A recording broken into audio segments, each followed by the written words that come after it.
Jonathan Lamb just destroyed Joni Lamb on live TV, and you wouldn't believe why.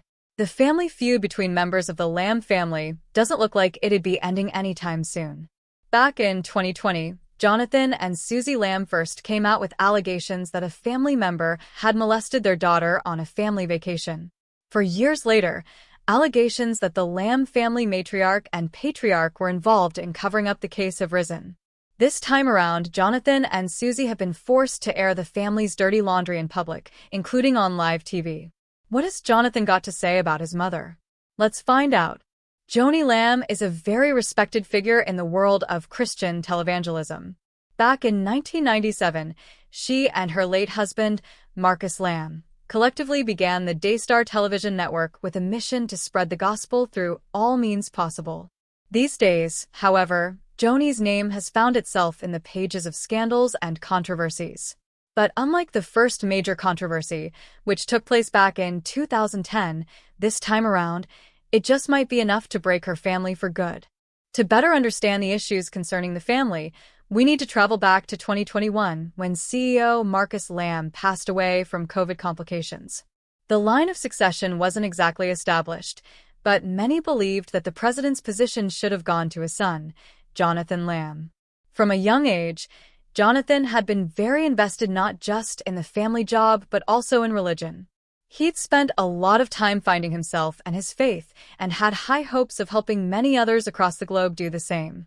Even before his father's death, Jonathan took up very important roles in the ministry. In fact, he was even made vice president. However, upon his father's passing, he was seemingly overlooked for the presidential position. It certainly wasn't because he was unqualified. Why then? Because his mother, Joni, had intentions of taking up the role. Shortly after her husband's death, Joni, his widow, was made president. Many believe this was the beginning of the tense moments for the family, as some allege that Jonathan was supposed to have that position but was instead made vice president. According to viewers, he had worked hard enough and deserved that role, but clearly, his mother had other plans for him. Fast forward to 2024, and Jonathan was fired from his job as vice president. Although the reason behind this sudden decision was unknown at the time, Jonathan would later share that it was because he had refused to sign an NDA for some undisclosed reason and was demoted for what are called deficiencies. However, the ministry and Joni had something different to say. According to them, Jonathan had been fired because he had failed to satisfy a detailed performance improvement plan. Joni went on to say that the decision to terminate her son came after a 15-month review of his performance. Jonathan was terminated from the family TV company on November 16th, according to a termination letter he shared with news stations. The letter contained a confidentiality agreement he had signed when he first joined Daystar, saying he would be subject to defamation laws if he made untrue or misleading statements about Daystar or its leaders. Fueled by this agreement, Jonathan believed that Daystar had a submission culture, and as a result, he believed he was removed from the network's board and from his role as vice president in April 2023. Later, he was put on the performance improvement plan because he refused to sign a non-disclosure agreement. In fact, an emailed statement from Daystar said, Jonathan Lamb is no longer a part of Daystar Television Network following his repeated failure to comply with a performance improvement plan, PP, that expired the day before his termination. According to Jonathan, he was put on a performance improvement plan in April 2024 and was placed in charge of the network's cafe, facilities, and distribution departments. In his words, "They were placing me in this position as a form of punishment for not agreeing to their demands of signing the NDA." The copies of the performance improvement plan Jonathan was put on before his termination were shared both by himself and Daystar. The plan included 6 points, the third of which concerned social media. It said, refrain from posting comments in a conversation, text or email, or on your or Susie's blogs and social media regarding any of the following without first obtaining the written approval of its content from the CEO or a trustee. 1. Your reassignment.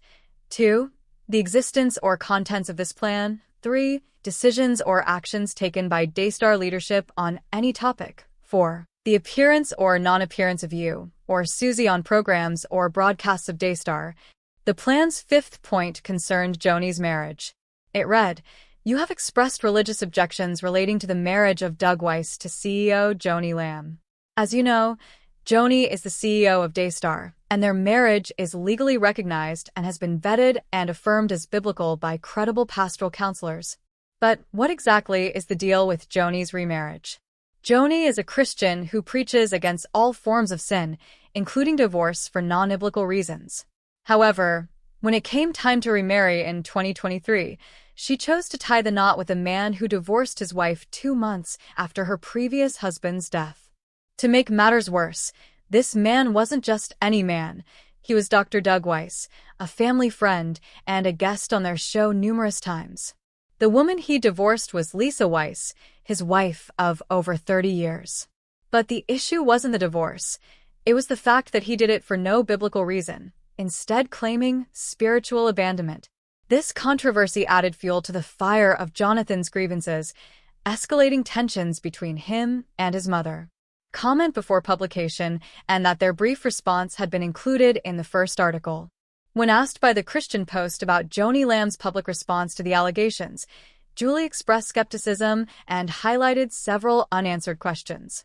Although Joni, the president of Daystar and a prominent figure in Christian broadcasting, had recently addressed the controversy in a video discussion, Julie found her account lacking. In her words, "Beyond the apparent contradiction we reported in our article today, I think the video discussion is most notable for the questions the women don't ask and Joni doesn't answer."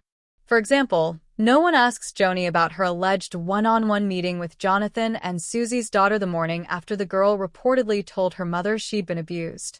Why did Joni want to meet with the girl one-on-one? And can Joni explain why the girl reportedly won't talk about the alleged abuse since meeting with Joni? Julie also pressed for clarity on other issues. According to her, Joni claims the incident at the beach house with Pete was resolved soon after it occurred. If that's true, why was there an internal investigation? Also, the forensic counselor who conducted that investigation claims Joni and Marcus shut down the investigation before the counselor was able to conduct a decent interview with Pete. Does Joni deny she did that? If not, why did she and Marcus shut it down? According to Julie, her reporting is grounded in extensive interviews and evidence, yet Daystar has chosen to respond selectively.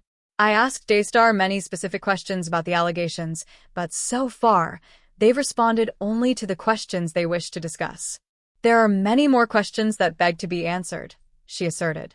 Joni, for her part, has dismissed the allegations as part of a broader effort to discredit her and the network. She claims her actions have been misrepresented. In the video discussion, she recalled her first awareness of any abuse allegations in 2020 when Susie, her daughter-in-law, contacted her about an incident involving her granddaughter at preschool. "My first knowledge of any allegation of abuse was in November of 2020, and Susie called me and said there had been an incident at my granddaughter's preschool," Lamb said. "She told me that something had happened where a little boy touched her and her friend. And so she called me and asked me if I would go to the school with her. I said absolutely. So I went with her to the school.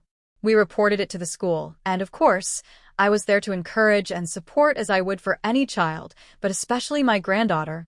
Joni framed this incident as an isolated misunderstanding, suggesting that subsequent claims have been distorted. That was the incident that happened, and yet, what's being written is just taken out of context. "I was there, and Susie actually called me to go there.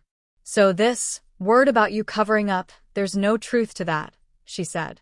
However, Jonathan and Susie, now estranged from Daystar, provided a different account of events. They claim that central to the controversy is an incident Susie reportedly brought to the attention of her late father-in-law, Marcus, before his passing. Susie alleges that her young daughter confided in her about being molested by a family member identified only as Pete. According to Julie's article, the incident occurred when Pete allegedly followed the 5-year-old upstairs as she changed into a swimsuit.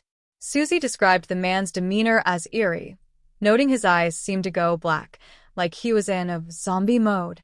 She had immediately alerted Jonathan, who rushed upstairs to find the relative in the same room as his daughter. He recounted the horrifying moment he entered the room to find his daughter completely naked with Pete present, saying, "To my horror, when I got up there, My daughter was completely naked, and he was in the room. I was just immediately like, "What are you doing?" Screaming at the top of my lungs. And he is like, "I'm so sorry. I'm so sorry. I'm sorry." He apologized like 50 times like I caught somebody red-handed. The Lambs took their concerns to the police, initially keeping the incident under wraps from the rest of the family. However, according to the report, authorities initially closed the case because the child was unable to articulate specific details. The case was reportedly reopened later and is said to be pending with the Colleyville Police Department in Texas. Meanwhile, Pete's lawyer has denied the allegations, maintaining his client's innocence. As if the allegations weren't distressing enough, the aftermath has been equally chaotic. Following Jonathan's firing from Daystar, he and Susie released a video claiming they were being harassed and followed, and have since gone into hiding at an undisclosed location. According to them, the only reason they were going public with the news was to let everyone know that they were afraid for their lives for keeping their convictions, which went against their mother, Joni. Joni, on the other hand, hasn't relented. She recently fired back against allegations made by Jonathan and Susie, claiming she covered up the sexual abuse of her granddaughter by a family member. According to Joni, the situation has been wildly misrepresented, and she emphatically denied any wrongdoing during a recent episode of Joni Table Talk. Addressing the claims, Joni stated, "Absolutely a lie. I never covered up anything. Marcus didn't cover up anything." She argued that the allegations are part of a damaging narrative spread by a blogger with no first-hand knowledge of the situation. Accepting to her granddaughter's claims involved an incident at preschool, not a family member, framing this as an attack designed to destroy her family. At the moment, the conflict is no longer just a private matter. It's a public unraveling of a family deeply tied to their faith and ministry. Regardless of what the truth might be, Joni's firm stance has led to a backlash, with some people withdrawing from Daystar programming altogether. And yet, she shows no sign of stepping back, even as the situation grows increasingly messy. But let's cut to the heart of the issue. This should be about protecting the child, and here's what everyone, including Joni, Jonathan, and Susie, must remember. Facts state that children rarely lie about molestation, especially intimate ones. These days, it's more about who said what than attacking the main issue, which is protecting the young girl from further harm and getting her the justice she deserves. But the family feud is hard to look away from, considering how much it has escalated. It's also hard not to wonder about Joni's new husband, who is reportedly a counselor. With all his experience, shouldn't he be stepping in to help mediate this explosive situation? Instead, the family conflict is playing out like a soap opera, and the child's well-being seems to have taken a back seat. At the end of the day, this fractured family needs to prioritize healing over hurling accusations. It's time for everyone involved to rally around the child and put aside personal vendettas.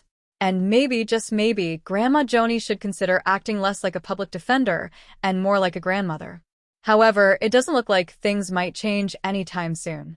With Jonathan and Susie calling Joni out on live TV, the situation at Daystar appears to have evolved into a deeply contentious legal and public relations battle, with far-reaching implications for the network's reputation and leadership.